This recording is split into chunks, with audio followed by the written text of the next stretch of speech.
अस्सलामुअलैकुम नाज़रीन, आप देख रहे हैं प्रोग्राम इलाका खबरें और मैं हूं आपकी मेजबान अक्सा खान। नाज़रीन, उम्मीद करती हूं आप सब खैरियत से होंगे। तो आज के प्रोग्राम का बाकायदा आगाज करते हुए नाज़रीन रुख करेंगे सियालकोट के इलाके हेडमराला का, जहां पर नाज़रीन गैर कानूनी मिनी पेट्रोल पंप्स की भरमार है।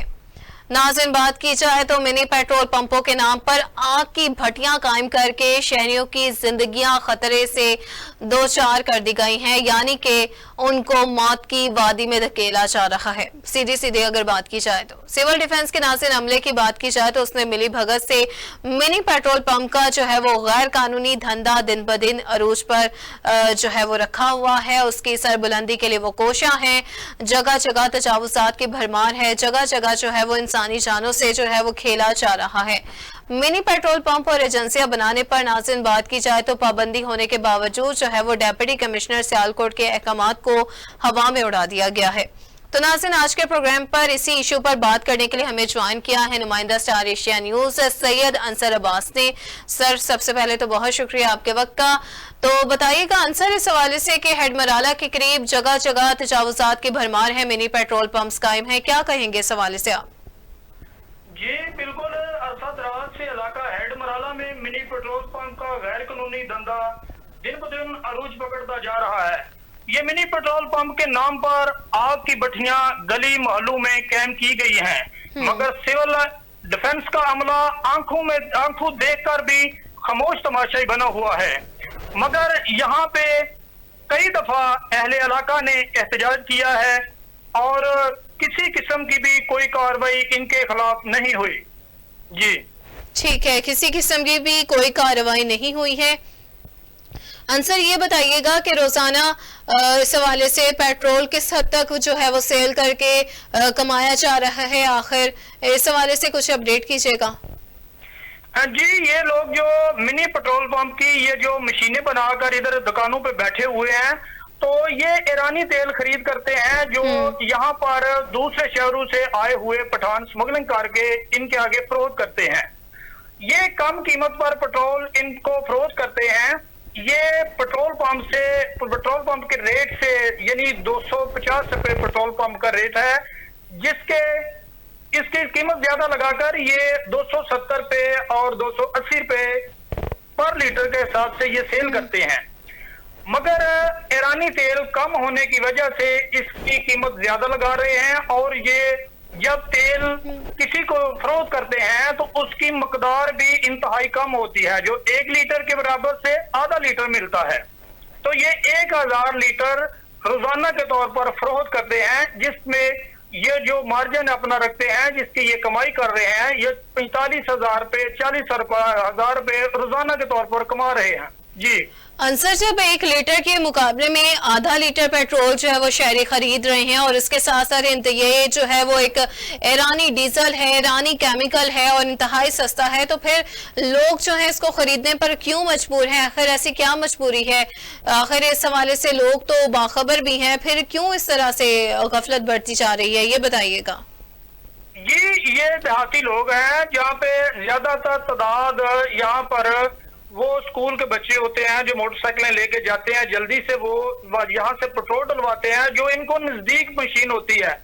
ये लोग उनको तेल डाल के देते हैं, इंतहाई कम होते हैं। अगर उनको कहें कि इसको बोतल में डाल के 1 लीटर में हमें मुकम्मल करके दें तो ये आगे से झगड़ा शुरू कर देते हैं। जी ठीक है, ये आगे से जो है वो झगड़ा शुरू कर देते हैं। तो आंसर ये बताइएगा कि सिविल डिफेंस के अमले के मिली भगत से जो है वो ये मिनी पेट्रोल पंप्स का गैर कानूनी धंधा अरूज पर है, आखिर सिविल डिफेंस वालों के खिलाफ किस तरह से कार्रवाई अमल में लाई जाएगी? देखिए जी, इनके खिलाफ कार्रवाई करवाने का तो किसी को फायदा ही नहीं है। अगर लोग वहां पे जाते हैं, वो उनके आगे जाके कोई एप्लीकेशन देते हैं तो वहां पे कार्रवाई नहीं होती। अगर ये किसी के उनके कहने पर किसी प्रेशर में आकर वो उनकी मशीन उठाते भी हैं तो दूसरे दिन वही मशीन दोबारा उसी दुकान पर चलती है, वहां पे दोबारा तेल फरोख्त होता है। ठीक है अंसर, ये बताइएगा इस हवाले से कि सिविल डिफेंस के किसी अमले के अफसरान का मौकिफ लेने की कोशिश की गई हो, उनका अगर कोई मौकिफ है इस हवाले से तो वो बताइएगा। और मशीनें जो है वो जब्त अगर की गई है और कितनी मशीनों को जो है वो फिलफोर जो है वो छोड़ दिया गया है, ये भी बताइए हमें। जी बिल्कुल। मैं डिप्टी डायरेक्टर अब्दुल्ला शाकर साहब के पास उनके ऑफिस में गया था, तो उनसे पूछा था, तो उन्होंने ये कहा था कि हमने इलाका पसरूर की तरफ से तकरीबन 63 या 64 हमने मशीनें पकड़ी हैं, तकरीबन 50 हमने दुकानें सील की हुई हैं, ये मशीनें हमारे पास पड़ी हुई हैं। तो मैंने सवाल किया था कि इलाका हेड मराला में काफी तादाद में तकरीबन 50-60 के हिसाब से दुकानों पर मशीनें सरेआम चल रही है, तो आप वो क्यों नहीं रोक रहे? तो वहां पे इन्होंने मुझे जवाब दिया था कि ये डीसी साहब ने हमें ऐसी बात बताने पे मना किया है। लेकिन अंसर इस हवाले से बात की जाए तो उन्होंने डीसी साहब को अगर बीच में इस हवाले से नामजद किया है, तो डेप्यूटी कमिश्नर भी इसके इस हवाले से मुलविस है इस काम में। जी नहीं, डीसी साहब ने तो मतलब कार्रवाइयां की हुई है, मगर जब वो डांटते हैं तो ये अपनी कार्रवाइयां करते हैं, मशीनें पकड़ लेते हैं। मगर वहां पे दिल्ली हुकूमत की तरफ से यहाँ पे मिनी पेट्रोल पंप लगाने की और नई एजेंसियां लगाने की पाबंदी दरकार है या पाबंदी लगी हुई है, मगर उस पाबंदी के बावजूद भी सिविल डिफेंस का अमला दीदा दिलेरी से ये धंधा हेड मराला के इलाके में करवा रहा है। ठीक है, मुझे ये बताइएगा अंसर कि आपने इस हवाले से डेप्यूटी डायरेक्टर सिविल डिफेंस शाकिरुल्लाह साहब का मौकिफ लिया हो और उन्होंने इस हवाले से कहा हो कि हेड मराला में भी जल्द अज जल्द कानूनी कार्रवाई करके जब्त की जाएगी, इस हवाले से कोई मौकिफ उनका मंजर यहाँ पर आया है? जी नहीं, उन्होंने कोई भी हमें जवाब नहीं दिया है। इस बात पे हमने बार बार इस मौजू पर हमने बात की है, मगर उन्होंने कोई जवाब नहीं दिया।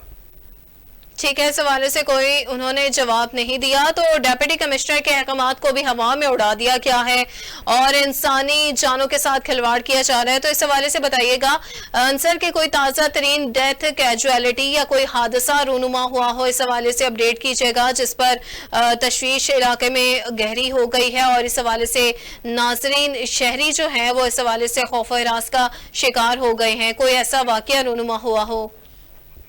जी अभी तक तो अल्लाह पाक का करम है कि ऐसा कोई वाकया नहीं पेश आया। कुछ अरसा पहले गांव शीनी में, जो कि थाना कोटली लोहारा से चंद गज के फासले पर है, वहां पर इसी तरह मशीन को आग लग गई थी और बिल्डिंग को काफी नुकसान हुआ था।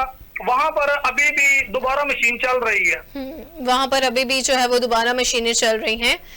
ये भी बताइएगा कि हेड मराला में अभी इस वक्त कितनी मशीनें जो हैं वो उस पर रोजाना की बुनियाद पर अगर बात की जाए किस हद तक सेल आउट कर देते हैं वो पेट्रोल को, ये बताइएगा हमारे नाज़रीन को। जी सेल तो इनकी मुख्तलिफ है। ये तो हेड मराला में तकरीबन 50 मशीनें चल रही हैं। हेड मराला के मुख्तलिफ गाँव में 50 मशीनें चल रही हैं। हेड मराला थाना हेड मराला के बिल्कुल नजदीक एक मशीन चल रही है जिसकी रोजाना के तौर पर 2.5 लाख रुपया सेल है।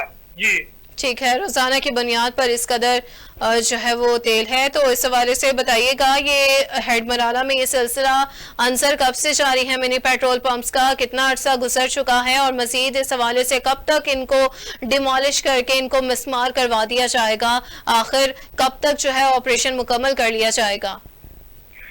जी ये तो अरसा तकरीबन 7-8 साल से दिन ब दिन अभी बढ़ते जा रहे, पहले कम थी अब ज्यादा से ज्यादा होती जा रही है। तो ये देखें कि आप हम बार बार सिविल डिफेंस के ऑफिसर से जाके राब्ता करते हैं कि ये गैर कानूनी काम जो चल रहा है इसको बंद कराने की कोशिश करें। वो अगर कोई जवाब नहीं देते तो इससे हम यही साबित करते हैं कि इस धंधे को ये बंद नहीं करेंगे, ये ज्यादा से ज्यादा इसको बढ़ाएंगे। लेकिन अंसर जब सिविल डिफेंस का अमला खुद ही इस घिनौने फेल में जो है वो मुलविस है तो वो किस तरह से उसको रोक पाएगा? जी ये बिल्कुल सिविल डिफेंस का अमला इस काम को रोकने में बिल्कुल नाकाम हो चुका है। अगर डीसी सियालकोट साहब इलाका हेड मराला पे शफकत करेंगे तो ये सिर्फ एक दिन में तमाम काम खत्म हो जाएंगे। जी ठीक है, सैयद अंसर अब्बास सियालकोट से हमें हेड मराला की सूरत हाल से अपडेट कर रहे थे, बहुत शुक्रिया आपके वक्त का। तो जैसा कि नाज़रीन बात की जाए मिनी पेट्रोल पंप्स की, तो आग की भट्टियां कायम कर दी गई हैं, शहरियों की जिंदगियों को खतरे की जानिब जो है वो धकेल दिया गया है। सिविल डिफेंस का अमला इसमें पेश है। हमारे प्रोग्राम के तवज्जुह से उम्मीद की जा सकती है कि आवाम की जिंदगियों को रिलीफ फराहम किया जाए और उनको खतरे से बचाया जा सके। तो प्रोग्राम में आगे बढ़ते हुए अब रुख करेंगे, बात करेंगे अगर इस इशू के हवाले से, तो वो है पाकपतन का। नाज़रीन जहां पर ज्यादती के वाकयात जो है वो थम ना सके हैं, मोहल्ला पीरकरिया में मुलजिम 15 साला लड़के से गन पॉइंट पर मुबैना तौर पर ज्यादती करता रहा।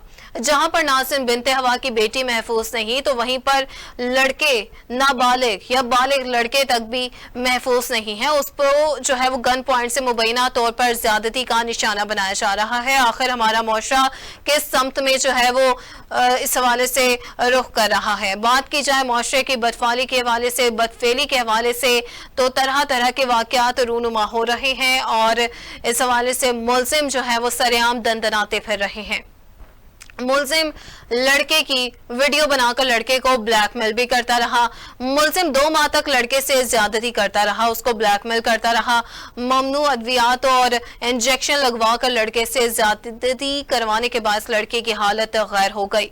उसने तरह तरह के उस पर ड्रग्स यूज उसकी मेडिसिन का यूटिलाइजेशन की वजह से लड़के की हालत गैर हो गई है और मुतासर लड़के के बीमार वालिद और दीगर ने इंसाफ की अपील दायर कर दी। आखिर किस मुआशरे की तरफ हम जा रहे हैं जहाँ पर बिनते हवा की बेटी महफूज नहीं है और वहीं पर लड़के भी गैर महफूज हैं इस मुआशरे में। तो इसी पर मजीद बात करने के लिए हमें ज्वाइन किया है नुमाइंदा Star Asia News Syed Ahmed Shah ने। सर बहुत शुक्रिया आपके वक्त का। नाज़रीन सवाल से सर बताइएगा कि पाकपतन में जो है वो दरिंदगी का जो है वो सामान बनता जा रहा है और इसके वाकयात बढ़ते चले जा रहे हैं। आखिर जहां पर लड़कियां महफूज नहीं तो लड़के भी नहीं है महफूज, क्या कहेंगे इस हवाले से? जी वालेकुम अस्सलाम शिदा, बिल्कुल आपने सही कहा कि आए दिन जो पाकपतन में इस तरह के जो वाकयात हैं वो बढ़ते ही जा रहे हैं, जिसमें ज्यादती के केसेस भी हैं और उसके अलावा बदफेली के केसेस भी हैं। ये अफसोसनाक वाकया पाकपतन के पीरकरिया गली नंबर 7 में जो रिहायशी हैं अली रजा उनके साथ पेश आया।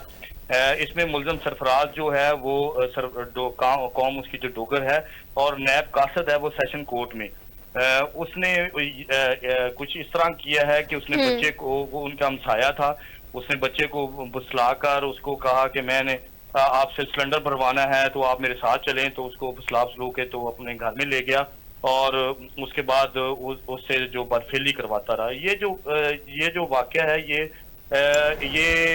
तकरीबन कोई ये जो बदफेली का जो मामला है ये तकरीबन 2 माह चलता रहा।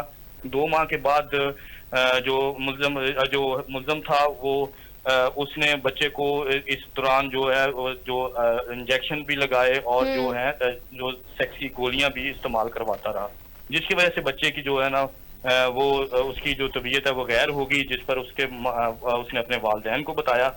तो वालिदैन ने एक एप्लीकेशन जमा करवाई जिस पर पुलिस ने FIR दर्ज करते हुए मुल्ज़म को गिरफ्तार कर लिया। जी अहमद, पूछना ये चाहूंगी कि आखिर इस हवाले से 2 माह तक वो जिनसी दरिंदगी का निशाना बनाता रहा, तो उस दौरान लड़के के घर वालों को जो इस हवाले से वाकये का विक्टिम है उसके घर वालों के इस हवाले से कोई तशवीश लाहक हुई हो लड़के की हालत को देखते हुए? जी इस तरह हुआ है कि जो या उन्होंने या आपने लड़के के घर वालों का कोई मौकिफ लेने की कोशिश की हो? जी हम लड़के के घर वालों के पास गए। रात जब हमें पता चला तो हम लड़के के घर वालों के पास गए, उनका मौक़िफ़ लिया। तो मैंने वहां पे देखा कि वो इंतहाई गरीब घर है।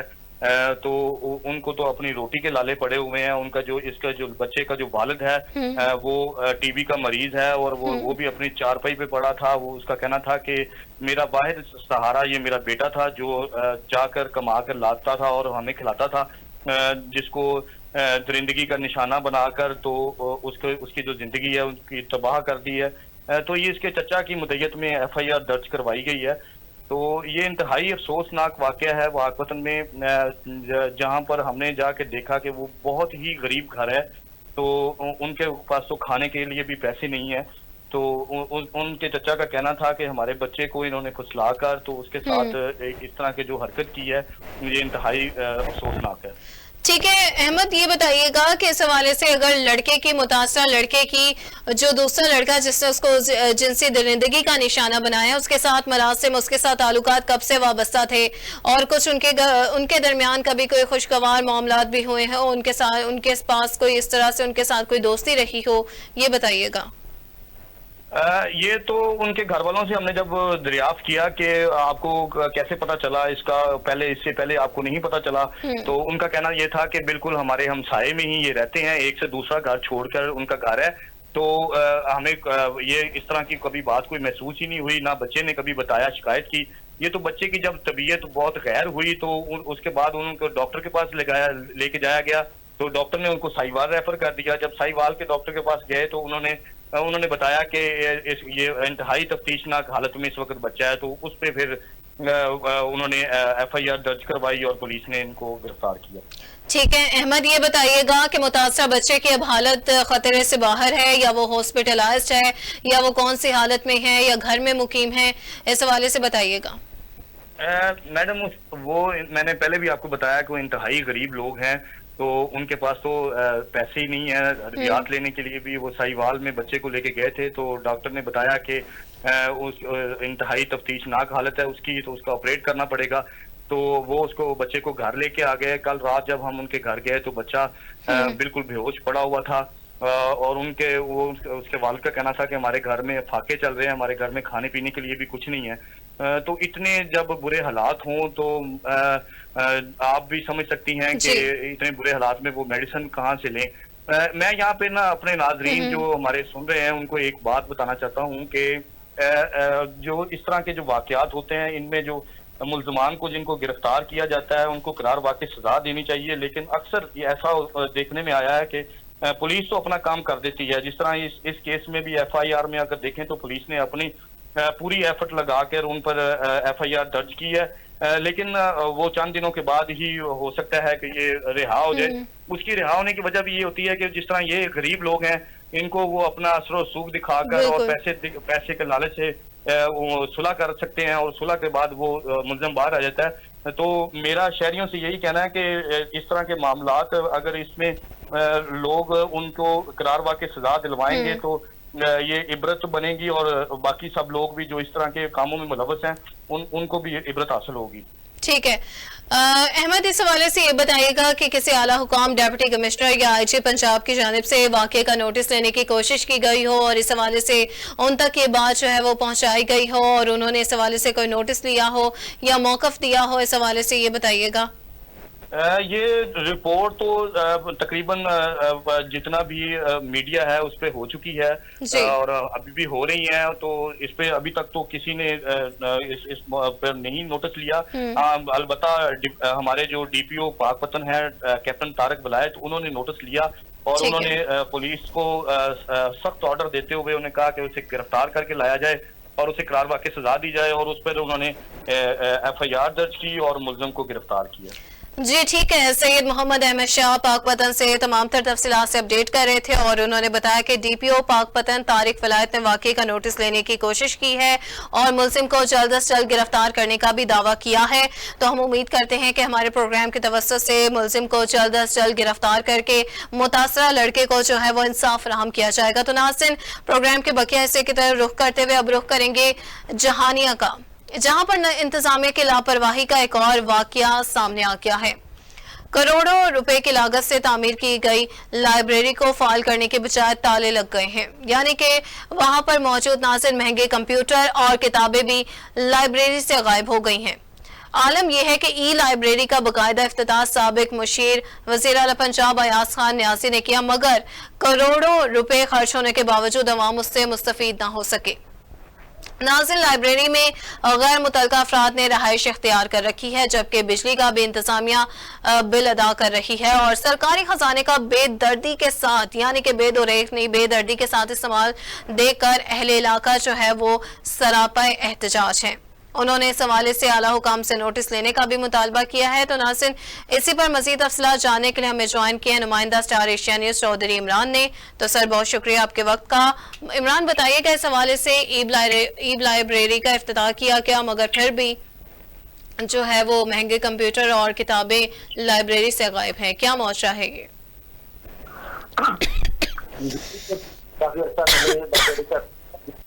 वज़ीर आला पंजाब अयाज खान न्याजी ने इसका इफ्तिताह किया, लेकिन इस पे करोड़ों रुपए के मालियत की किताबें और लैपटॉप और कंप्यूटर इसमें रखे गए, लेकिन काफी अर्सा गुजरने के बावजूद भी इस लाइब्रेरी को फाल न किया जा सका। और ये टाउन कमेटी वालों ने इस लाइब्रेरी को किराए पे देकर अपनी किराया देकर अपनी जेबों में डाल रहे हैं। और इससे कोई लोगों के लिए जो पढ़ाई के लिए काम था वो नहीं किया जा सका। जी ठीक है इमरान, इस हवाले से कंप्यूटर और लाइब्रेरी से किताबें गायब हैं। आखिर बात की जाए सिक्योरिटी अमले की, वो भी तैनात होता है, तो उनकी मौजूदगी में, सीसीटीवी कैमरों की मौजूदगी में किस तरह से जो है वो करोड़ों रुपए की लागत से तामीर की गई लाइब्रेरी को नुकसान हो रहा है, और नुकसान इस कदर हो रहा है कि उन्होंने ताले लगवाने पर मजबूर कर दिया। आखिर क्या मोचरा है? क्या सिक्योरिटी अमले की मिली भगत से ये चोरियां और डकैतियां हो रही हैं? जी, सबसे पहले तो यहाँ कोई भी सिक्योरिटी कैमरा नहीं है और ना ही कोई गार्ड या सिक्योरिटी एहलकार तैनात। इसी वजह से इसको फायदा उठाया जा रहा है और इसका किराया भी अपनी जेबों में डाला जा रहा है, और इसका लाखों रुपए का जो बिजली का मुहाना बिल है वो भी बनाकर इसका वसूल करके अपनी जेबों में डाले। ये इसी करप्शन की वजह से कोई भी इसकी जिम्मेदारी लेने के लिए तैयार नहीं। जब हमने असिस्टेंट कमिश्नर जहानिया तैमूर खान से इस बारे में राब्ता किया तो उन्होंने कहा कि मेरी पहली फाइन आती है, मैं इस मामले में मालूमात इकट्ठी कर रहा हूँ, मुझे इल्म ही नहीं है। आप हैरान रह जाएंगे कि ये लाइब्रेरी जो उनके तैमूर खान असिस्टेंट कमिश्नर जहानिया है, उनकी रिहायश जाके बिल्कुल दीवार, साझी दीवार है, और उनको अपनी साझी दीवार के साथ चलने में लाइब्रेरी है, उसके बारे में मालूमात नहीं। जी ठीक है, इस हवाले से आपने बताया कि सीसीटीवी कैमरे तक मौजूद नहीं है, एक इंतजामिया की एक नाकिस कारकर्दगी है इस हवाले से कि कैमरा से मौजूद नहीं है। तो इस हवाले से इमरान, ये भी आपसे पूछना चाहूंगी कि सरकारी खजाने को बेदर्दी के साथ इस्तेमाल किया गया है, और वहीं दूसरी जानिब एक बात और सामने ये आई है कि लाइब्रेरी में गैर मुतल्लका अफराद ने रिहाइश अख्तियार कर रखी है। आखिर ये गैर मुतल्लका अफराद हैं कौन और कब से जो है उन्होंने यहाँ पे रेजिडेंस जो है वो अख्तियार कर रखी है? इस हवाले से हमें और हमारे नाज़रीन को बताइएगा। ये कमेटी एहलकारों की निजी भगत से उन्होंने लोगों को रखा हुआ है वहाँ, और उनसे इस बारे में किराया वसूल करते हैं, और वो किराया सारा उनकी अपनी जेबों में जाता है। इससे कमेटी का या गवर्नमेंट का कोई तल्लक नहीं है। वो करप्शन और वो जो बिजली इस्तेमाल करते हैं उसका बिल भी वो कौमी खजाने से दिया जाता है, और वो भी लाखों वसूल करके अपनी जेबों में डाला जाता है। और इससे जो गैर मुतल्लका अफराद को जो किराए की है उसमें उसका किराया भी वसूल करके एहलकार अपनी जेबों में डाल दें। जी ठीक है, ये बताइएगा इमरान के इस हवाले से किसी आला हुकाम ने यहाँ का विजिट किया हो, दौरा किया हो लाइब्रेरी का, और इस हवाले से कोई नोटिस दिया हो और उनका कोई मौक़िफ़ सामने आया हो कि जल्द अज जल्द उनको ताले हटाकर दोबारा से लाइब्रेरी को फाल किया जाएगा? जी, तहसील का सबसे जिम्मेदार शख्सियत असिस्टेंट कमिश्नर जहानिया होते हैं। जब उनकी दीवार के साथ बनी हुई लाइब्रेरी का किसी को पता नहीं है तो किसी और बड़े अहदेदार ने किसका क्या विजिट करना। जी ठीक है, मुझे ये बताइएगा, ये आखिर लाइब्रेरी जो है इमरान कब से तामीर की गई थी और कितने साल तक ये रन अप में आई है, और कब से अब इसको ताले लग चुके हैं, कितना दौरानिया बीत चुका है? तकरीबन 3 साल से ज्यादा हो गया जब ये से बनाई गई है, और इसका इफ्तिताह जब 3 साल पहले इफ्तिताह किया गया था। 3 साल के अर्सा के दौरान एक दिन भी लाइब्रेरी को आवाम नाज के लिए नहीं खोला था। सिर्फ उसको हमेशा से ताले लगे हुए हैं, और जो है ना अभी जो जब देखा गया है तो गैर मुतल्लका लोग उसमें रह रहे हैं और उसका बिजली भी इस्तेमाल कर रहे हैं, उसकी सारी चीजें भी इस्तेमाल कर रहे हैं, और जो है ना उसका आवाम को इसका कोई फायदा नहीं। ठीक है, अवाम को इसका कोई फायदा नहीं है। तरह तरह की बिजली और सामान को यूटिलाइज किया जा रहा है। गैर मुतल्लका अफराद के हवाले से वहाँ पर ठिकाना बन चुका है, मुस्तकिल तौर पर उनकी रिहायशी जगह बन चुकी है। चौधरी इमरान अली जहानिया से हमें तमाम तर तफसीलात से अपडेट कर रहे थे। सर, बहुत शुक्रिया आपके वक्त का। तो नाज़रीन, उम्मीद की जा सकती है कि हमारे प्रोग्राम के तवस्सुस से ये आवाज़ जो है असिस्टेंट कमिश्नर, वज़ीर आला पंजाब और इसके अलावा IG पंजाब तक ये पहुँचेगी और इसको दोबारा से लाइब्रेरी को फाल किया जाएगा।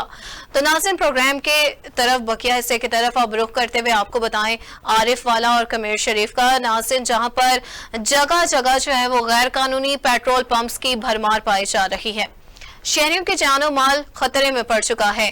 इंतजामिया जो है इस हवाले से खामोश तमाशाई का किरदार अदा करने में मसरूफ है, यानी कि जगह जगह मिनी पेट्रोल पंप्स की गैर कानूनी भरमार की वजह से इंतजामिया ख्वाबो खरगोश के मजे ले रही है, और इस हवाले से अवाम को जो है वो अवाम की जिंदगी को जहन्नुम में धकेला जा रहा है। मौसर हिकमत अमली न होने से मामला जो के तू हैं। जोन अमले और असिस्टेंट कमिश्नर की कार्रवाई एक तरफ, मगर जब्त की जाने वाली मशीनों को मामूली जुर्माने के बाद वापस कर देने से मिनी पेट्रोल पंप फिर से बहाल हो जाते हैं, यानी कि सिविल डिफेंस का अमला इसमें मलहूस खातिर है, वो इस हवाले से मसरूफ है इस दिन दिहाड़े इस जो भी धंधे को यानी कि काले धंधे को जो है वो अरूज पहुंचाने में मसरूफ अमल है। तो इसी पर मजीद तफसीलात के लिए हमें ज्वाइन किया है मलिक इब्रार खोकर ने। सर बहुत शुक्रिया आपके वक्त का। इब्रार, ये बताइएगा कि मिनी पेट्रोल पंप्स की जगह जगह भरमार है इस हवाले से और ख्वाबो खरगोश के मजे लूटे जा रहे हैं, आखिर कब तक ये सिलसिला जारी रहेगा इंसानी जिंदगियों के साथ खेलने वाला? जी देखिए जी, ये तो इंतजामिया की बहुत बड़ी नाअहली है। जगह जगह पर ये कमीज शरीफ में वारीवाला में ये जगह जगह पर ये जो मौत बांटने वाले ये जो मिनी पेट्रोल बम जो है ये शरेआम लगे हुए हैं। इंतजामिया जो है वो मंजर आम से मुकम्मल तौर पर गायब है। बस फोटो सेशन तक इनकी जो कार्रवाइयां वो महदूद हैं। अब जो देखें ये जो कमीज शरीफ में जो है ना काफी जगहों पर घरों के दरमियान ये जो मिनी पेट्रोल पंप की जो मशीनें लगी हुई हैं, ये एक बड़ा ये खतरनाक ये जो धंधा है। जाहिर सी बात है ये ओपन ये टैंक पड़े होते हैं, तो खुदा ना खास्ता कोई इस तरह का नुकसान हो जाता है तो जाहिर सी बात है ये आबादियों में मोहल्लों में ये जो टैंक पड़े होते हैं, ये तो जाहिर सी बात है ये तो पूरी जो खतरनाक ये जो सिलसिला है ये काफी सारे जो नुकसान का ये सबब बनेंगे। ये इंतजामिया को सोचना चाहिए। ये इतनी लंबी देर से मैं तो इस बात पे हैरान होता हूँ कि इंतजामिया के सामने इंतजामिया की मिली भगत है या मंथलियां हैं या क्या मामला है कि इस तरह से आंखें जो इंतजामिया ने बंद की हुई हैं कि आंखों के सामने से शहरों के दरमियान मेन सड़कों पर स्कूलों के बिल्कुल साथ, अब कमीज शरीफ में एक गवर्नमेंट बॉयज स्कूल के बिल्कुल साथ जो है ना ये मिनी पेट्रोल बम बना हुआ है। तो जो कि जाहिर सी बात है ये इंतजामिया के लिए बड़ी जो है ना ये एक सोचने वाली बात है और इनके ऊपर बड़ा अलमिया है कि इस तरह से और एक आधी मशीन जो हो चलो कोई बात की समझ आती है। ये जगह जगहों पर एक ही मोहल्ले में दो तीन मशीनें लगी हुई हैं। इंतजामिया जो है ये कार्रवाई करने से गुरेजा है। तो कार्रवाई की भी जाती है तो वो बस 500, 1000, 2000 वो जुर्माना लिया, वो भी उसकी कोई सरकारी रसीद बनाई या ना बनाई, बस हाथों से रिश्वत ली तो बस सरकार गायब हो गई। तो ये जो अरूज ये धंधा जो है ये अरूज पर चल रहा है। 2 नंबर ये धंधा जो है ये इंसानों की जानों के साथ खेलने वाला, यारी वाला में भी ये सिलसिला चल रहा है, कमीज शरीफ में भी चल रहा है। कमीज शरीफ और गर्दोनवा में ये काफी जो है ना इस तरह की गैर कानूनी जो ये मशीनें हैं सरेआम चल रही हैं, कोई पूछने वाला नहीं है। इंतजामिया के ऊपर सवालिया निशान है ये। बिल्कुल जो है वो इंतजामिया पर सवालिया निशान है, एक बहुत बड़ा सवाल है। सवाले से इब्रार ये बताइएगा कि मौसर हिकमत अमली भी बनाते हैं लेकिन उनको फिर 5 या 2000 के एवज जो है वो छोड़ दिया जाता है। तो इस मामले में सारे में सिविल डिफेंस का अमला भी जो है वो पेशे नजर है, यानी कि उनके साथ मिला हुआ है। और तो आखिर इस हवाले से सिविल डिफेंस के अमले को कौन पूछेगा? जी कि सिविल डिफेंस से अमला है, जोन जो है, इसके अलावा ये जो असिस्टेंट कमिश्नर हैं, तमाम दिग्गज जो इदारे हैं, ये तो बड़ा गैर कानूनी काम है ना, इनको तो कोई भी पूछ सकता है ना।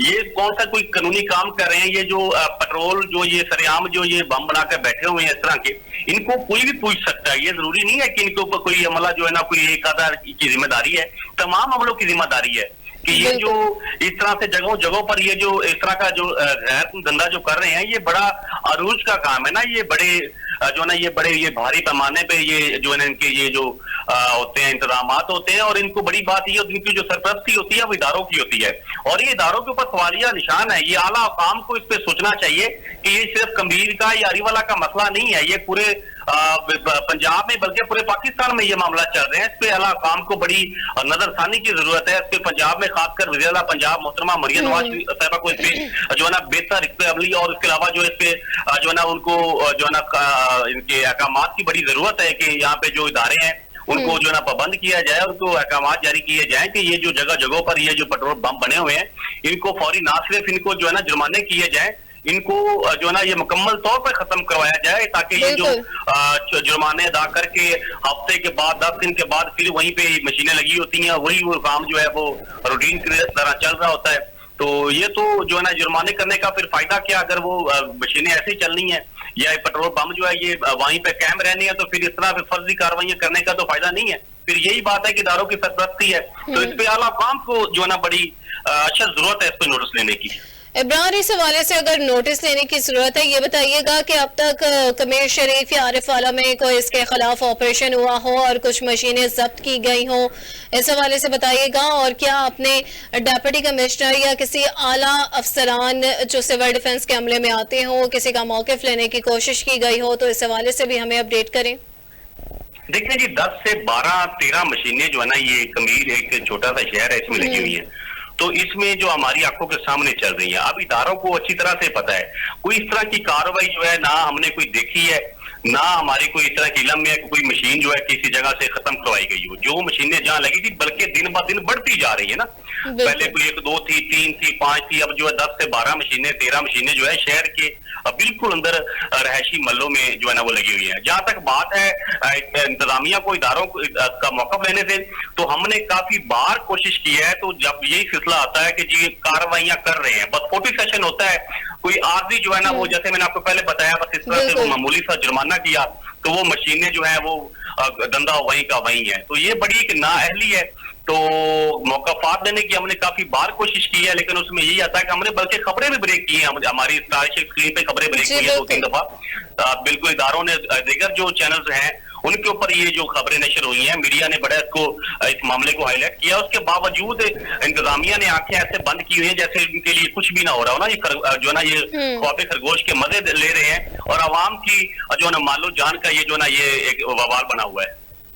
तो क्या डेप्यूटी कमिश्नर या इस हवाले से डेप्यूटी कमिश्नर ने अचानक किसी दौरे के तहत यहाँ का विजिट किया हो, किसी भी मशीन जहाँ पर ये मशीनें जब्त हैं, तो क्या इस हवाले से उन्होंने कोई नोटिस लिया?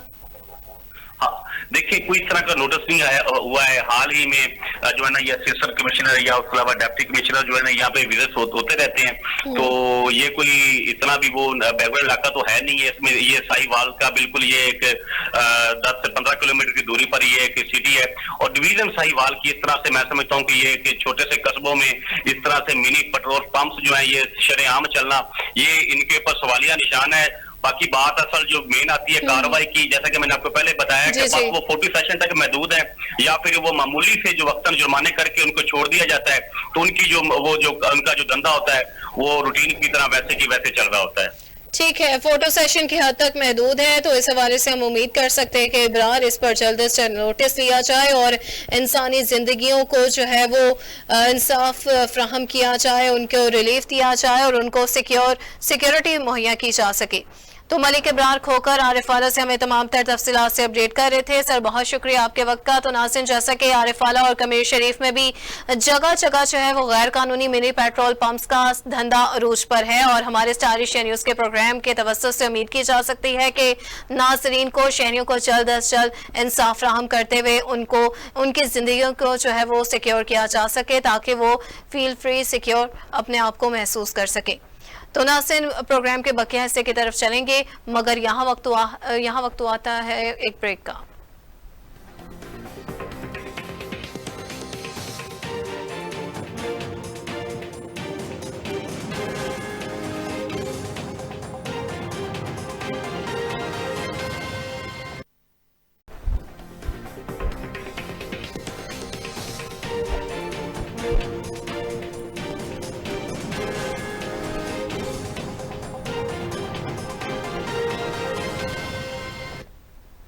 वेलकम बैक नाज़रीन। ब्रेक पर जाने से पहले जहानिया, सियालकोट, हैंडमराला और इसके अलावा आरिफ आला के डिफरेंट इश्यूज पर हम बात कर रहे थे। तो प्रोग्राम के बकिया हिस्से की तरफ रुख करेंगे क्योंकि नाज़रीन प्रोग्राम का भी वक्त खत्म होने के करीब तर है। तो अब रुख करते हुए आपको बताएं कि पंजाब में नाज़रीन तालीमी इमरजेंसी के दावे धरे रह गए हैं। गवर्नमेंट मिडिल स्कूल की बात की जाए जहां पर तमाम तर बुनियादी सहूलियात का फुकदान है।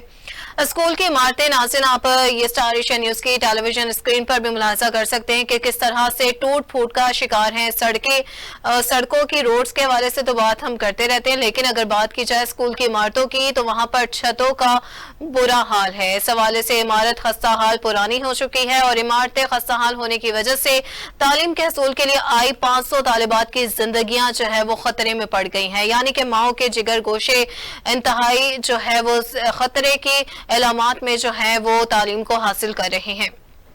नाज़रीन, इमारतें और बुनियादी सहूलियात ना होने की वजह से बच्चियां स्कूल से मुंह मोड़ने लगी हैं, यानी कि इमारतों के खस्ता हाली की वजह से बच्चियां जो हैं स्कूल छोड़कर घरों में मुकीम होकर रह गई हैं, घरों के अंदर महसूर होकर रह गई हैं। मुस्तकबिल के मामारे तालिबात धूप में बैठकर तालीम हासिल करने पर मजबूर हैं। जो बच्चे आ रहे हैं, जो बच्चियां आ रही हैं, उनको जमीन पर बैठकर धूप सख्त गर्मी में बैठकर तालीम हासिल करने पर मजबूर किया जा रहा है। ये मनाजिर आप अपनी स्टार एशिया न्यूज़ के टेलीविजन स्क्रीन पर भी मुलाहिजा कर सकते हैं कि किस तरह बच्चियां जो है वो वहां पर जमीन पर बैठकर तालीम हासिल करने पर मजबूर हैं। स्कूल की तालिबात ने हुकूमत वक्त से फौरी नोटिस लेने हुए इमारतों को समेत तमाम सहूलियात देने का मुतालबा किया है। यानी कि स्टूडेंट्स विंग की जानिब से यह मुतालबा किया गया है कि उनको जल्द अज जल्द जो है वो खस्ता हाल इमारत को छोड़कर उसको दोबारा से बहाल किया जाए और सहूलियात भी उनको फ्राहम किया जाए। तो नाज़रीन, मजीद इसी प्रोग्राम पर बात करने के लिए हमें ज्वाइन किया है फयाज बलोच ने। सर, बहुत शुक्रिया आपके वक्त का।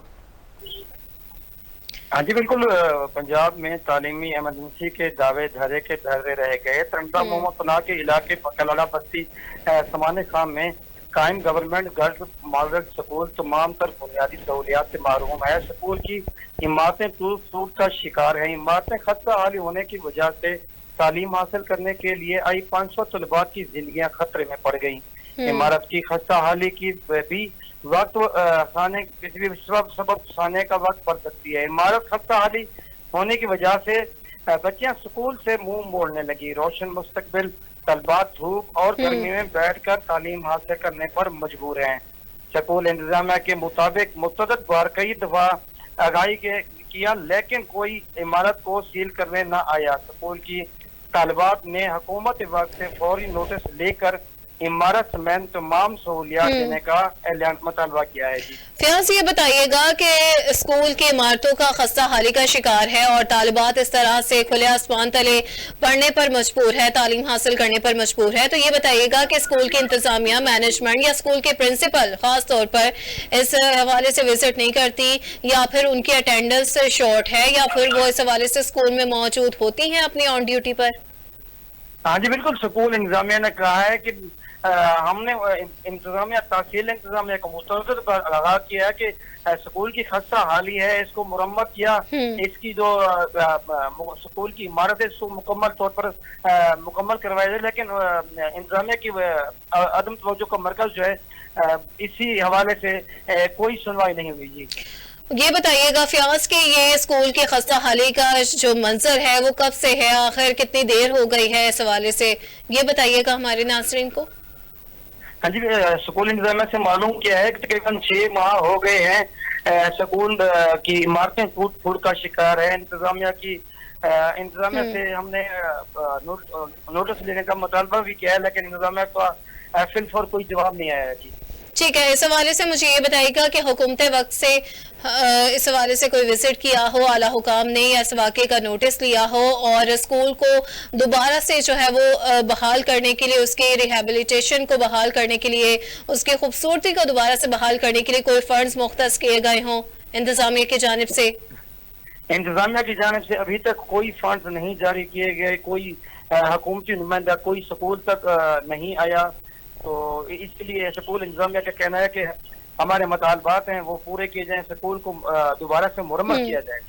इस हवाले से अपने प्रिंसिपल का मौकिफ लेने की कोशिश की गई हो, या इस हवाले से कोई मौकिफ लिया हो आला अफसर का या हुकूमती इंतजामिया का लिया हो? आला अफसर से मौकिफ लेने की कोशिश की गई है, लेकिन आला हुकाम से या तहसील इंतजामिया से किसी ने जवाब नहीं दिया। जी ठीक है फयाज बलोच, आप हमें तमाम तर तफसीलात से अपडेट कर रहे थे, बहुत शुक्रिया। नाज़रीन, आपके इस हवाले से आपने नाज़रीन को अपडेट किया, बहुत शुक्रिया आपके वक्त का। तो नाज़रीन, जैसा कि पंजाब में तालीमी इदारों का ये हाल है, हम उम्मीद कर सकते हैं कि स्कूल की इमारत को जल्द अज जल्द जो है वो बहाल करके बच्चियों को आला तालीम की तरफ राग़िब किया जा सके। तो नाज़रीन, प्रोग्राम का वक्त खत्म होने के बिल्कुल करीब तर है। अब रुख करेंगे सादिकाबाद का, जहां पर अगवा बराए तावान और डकैती की वारदातों में मुसलसल इजाफा हो रहा है। नाज़रीन, बात की जाए भूंग के इलाके की, जहां पर फासिलवाद से 2 अफराद को अगवा कर लिया गया। मुग़वियों में फारूक और नईम शामिल हैं। मुलजिमों फारूक नामी और शख्स को छोड़ दिया, जबकि नईम को अपने साथ ले गए। आखिर ऐसा क्यों है कि एक को छोड़ दिया गया है और दूसरे को अपने साथ ले गए हैं? तो नाज़रीन, इलाके में अगवा बराए तावान की बढ़ती हुई वारदातों पर इलाका मकीन शदीद परेशानी का जो है इस हवाले से शिकार है। नाज़रीन, इस हवाले से उम्मीद कर सकते हैं कि सादकाबाद में जो है वह अगवा बराए तावान का सिलसिला जो है उसको जल्द अज जल्द कंट्रोल किया जाए, क्योंकि इस वाक़े में तमाम तर सूरत हाल को देखते हुए अगर बात की जाए तो इन्वॉल्वमेंट ज़्यादा कच्चे के डाकुओं की है। हम उम्मीद कर सकते हैं कि पुलिस इस हवाले से जल्द अज जल्द इस जराइम को कंट्रोल करने में हुकूमत वक्त का साथ दे और इसको जल्द अज जल्द कंट्रोल करे ताकि शहरियों में अदम तहफ़्फ़ुज़ का एहसास पैदा हो सके। तो नाज़रीन, प्रोग्राम का वक्त हुआ चाहता है ख़त्म, लेकिन उससे पहले आखिरी इशू पर बात करते हुए उसको समअप करेंगे। तो अब रुख करेंगे जड़ावाला का। नाज़रीन, जहां पर शहरी को हब्से बेजा में रखने के केस में अहम पेशरफ्त हुई है। एडिशनल डिस्ट्रिक्ट एंड सेशन जज ने SHO सिटी और इंचार्ज इन्वेस्टिगेशंस को 6 माह कैद की सजा सुना दी, यानी कि हब्से बेजा में शहरी को पेशरफ्त इस हवाले से हुई है कि उसको हब्से बेजा में रखा गया और इस हवाले से एडिशनल डिस्ट्रिक्ट एंड सेशन जज ने SHO सिटी और इंचार्ज इन्वेस्टिगेशंस को 6 माह के हवाले से कैद की सजा सुना दी है। नाज़रीन, अदालत ने फौरी गिरफ्तारी का हुक्म किया और दोनों अदालत से फरार हो गए। जमानत के बावजूद मुलजिम को गिरफ्तार करने पर जेर दफा 491 पटिशन दायर की गई थी। जुर्म साबित होने पर एडिशनल सेशन जज अजहर इकबाल रांझा ने दोनों अफसरान को सजा सुनाई है। तो इसी पर मजीद तफसीलात जानने के लिए हमें ज्वाइन किया है राना फैसल ने। सर, बहुत शुक्रिया आपके वक्त का। फैसल, ये बताइएगा इस हवाले से कि हब्से बेजा में शहरी को रखा गया है, आखिर क्या कसूर था उसका? जी बिल्कुल, फैसलाबाद जड़ावाला कानून के रखवाले ही कानून की धज्जियां उड़ाने लगे। शहरी को अब्जे बेजा में रखने पर SHO और इंचार्ज इन्वेस्टिगेशन को 6 माह जेल की सजा, मगर SHO अपने गनमैन समेत अदालत से फरार होने में कामयाब हो गया। फैसलाबाद जड़ावाला एडिशनल जज जड़ावाला अजहर रांझा ने शहरी को हफ्ते बेजा में रखने पर SHO सिटी और इंचार्ज इन्वेस्टिगेशन को गिरफ्तार करने का हुक्म दिया, मगर SHO थाना सिटी जाहद और इंचार्ज इन्वेस्टिगेशन को मौजूद अदालत ने 6 माह के लिए जेल भेजने की सजा का फैसला सुनाया। जैसे ही जज साहिबान की तरफ से SHO और इंचार्ज इन्वेस्टिगेशन को सजा सुनाई गई और SHO अपने गनमैन समेत और इंचार्ज इन्वेस्टिगेशन जो शाद है वो फौरन अदालत से रफू चक्कर हो गए, क्योंकि जमानत कत्ल के मुलजम की जमानत थी, अबूरी जमानत पर था, जिसको अबूरी जमानत हासिल थी, मुलजम को गिरफ्तार कर ली, मगर उसके बावजूद मियां जाहिद ने मुलजम को गिरफ्तार रखा। वकील की तरफ से 491 पटिशन दायर की गई, जिस पर जुर्म साबित होने पर एडिशनल सेशन जज अजहर रांझा ने दोनों अफसरान को मुअत्तल कर दिया। ठीक है फैसल, ये बताइएगा कि आखिर ऐसा क्या मामला बना कि मुलजिम को हब्से बेजा में रखा गया और इस हवाले से कौन से केसेस उस पर मौजूद थे, ये बताइएगा। जी, ये जो अपना मुलजम था, मुलजम कत्ल का मुलजम था, लेकिन ये इस वक्त शामिल तफ्तीश अबूरी जमानत पर इस वक्त शामिल तफ्तीश था। लेकिन ये जो अपना SHO साहब और इंचार्ज इन्वेस्टिगेशन है, ये अपना दूसरी मुखालिफ पार्टी से साजबाज होकर साजबाज हो चुके थे, मगर वो अपनी मर्जी से इनको तशद्दुद का निशाना बना रहे थे और बार बार इसकी तरफ से वो पैसों की डिमांड की जा रही थी, जो कि अपना वो मजलूम पार्टी है वो पैसे बिल्कुल नहीं दे सकती थी, जिसकी वजह से इन्होंने अबूरी जमानत होने के बावजूद गुस्से में आकर पैसे ना मिलने पर मुलजम को हवालात में बंद कर दिया।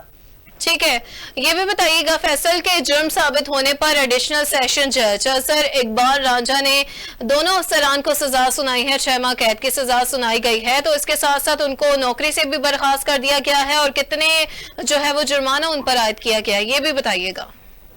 जी बिल्कुल, जुर्माना तो बिल्कुल सामने नहीं आ सका, लेकिन एडिशनल जज जड़ावाला अजहर रांझा ने शहरी को हफ्ते बेजा में रखने पर SHO सिटी और इंचार्ज इन्वेस्टिगेशन को 6 माह की कैद सुनाई और फौरन गिरफ्तार करने का हुक्म दिया, मगर SHO और इंचार्ज इन्वेस्टिगेशन मौका से फरार होने में कामयाब हो गए। ताहाल पुलिस इनको गिरफ्तार करने में नाकाम है और अपना एडिशनल सीजन जज ने दोनों अफसरान को मुअत्तल कर दिया, नौकरी से भी बर्खास्त कर दिया गया है। ठीक है, नौकरी से बर्खास्त कर दिया गया है और दोनों अफसरान जो है वो मौके से फरार होने में कामयाब हो गए हैं। राना फैसल, आप हमें अपडेट कर रहे थे फैसलाबाद से जड़ामाला की कंडीशन के हवाले से, बहुत शुक्रिया आपके वक्त का। तो नाज़रीन, जैसा कि आज के प्रोग्राम में हमने फैसलाबाद जड़ामाला के इशू को डिस्कस किया, जहानिया की बात की है, इसके अलावा पाकपतन में जिनसी दरिंदगी के वाकयात ना थम सके हैं, और इसके अलावा सियालकोट हेड मराला के हवाले से बात की है। गैर कानूनी मिनी पेट्रोल पंप्स का सिलसिला अरूज पकड़ता जा रहा है, सिविल डिफेंस का अमला भी